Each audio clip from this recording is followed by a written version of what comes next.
Hello everyone, this is Sunita Verma. Our today's topic is forms of power sharing.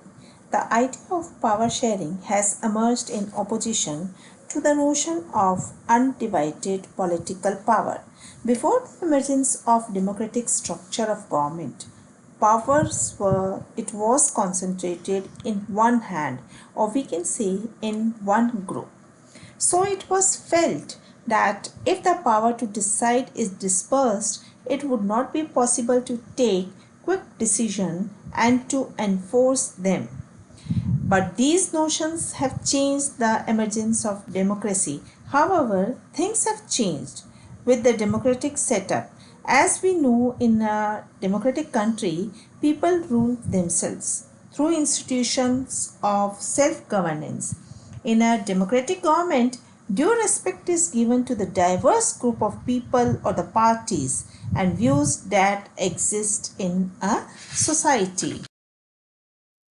So, in modern democracies, power sharing arrangement can take many forms. Here we'll study about the four forms of power sharing, that is amongst the different organs of the government, that is legislature, executive and judiciary, among government at different levels, different social groups, religion and linguistic, political parties, pressure groups and movements that influence those in power.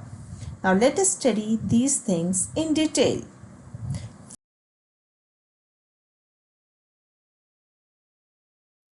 This horizontal form of power sharing, the distribution, it is also known as horizontal distribution, or we can say the separation of power, where power is shared among different organs of the government such as legislature, executive and judiciary.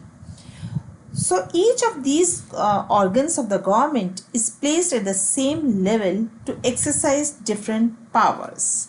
Means it ensures that none of the organs has unlimited power.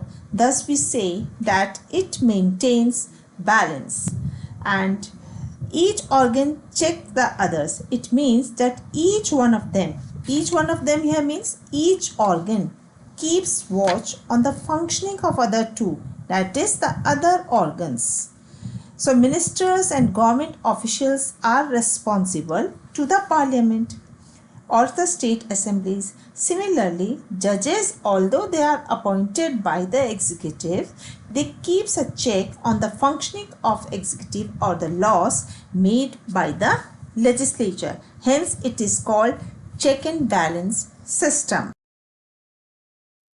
Among governments at different levels, that is powers can be shared among different levels, government at different levels, where a government for the whole country and government at the provincial or the regional level. Such a general government for the entire country is known as federal government. Let us take the example of India. We have central government, often known as union government also, and government at the provincial or state level, which is known by different names in different countries. In India, we call it state government. So the constitution clearly lays down the powers of different levels of the government. Means the constitution laid down the what are the powers. Next is powers can be shared among different social groups such as linguistic, religious groups like this. The very good, or we can say the best example of this type of arrangement can be seen in Belgium, as we studied in Belgium about the community. So this is the very good example about the power sharing of different social groups. In some country, like our country, take the example of our country like India, seats are reserved for women and the weaker section. Who is the weaker section? That is the SCs and STs, scheduled caste and scheduled tribe, in legislature and administration. Why was it done? That is, it was done to bring equality. Otherwise, they would feel alienated from the government. So this method is used to give minority a fair share in power. The last one is that the power sharing among political parties, pressure groups and movement. So we all know about that in a democracy, citizens have a freedom to choose among the various contenders for the power. Thus, entails competition among different parties. As we know in case of India, that there are different political parties and there is a tough competition among different political parties. Why? Just to remain in power, to compete. They want what they want power. So in cases when no party gets majority, then two or more parties form an alliance to come to the power and form a coalition government. So when two or more parties they form a coalition government, means they share the power.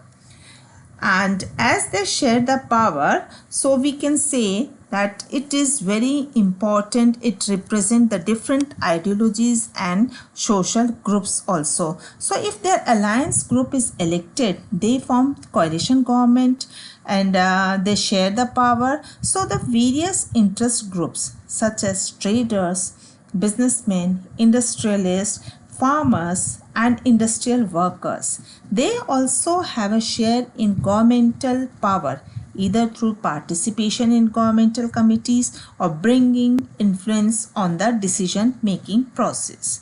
So your homework is to do NCERT question answers and read the top topic. Thank you.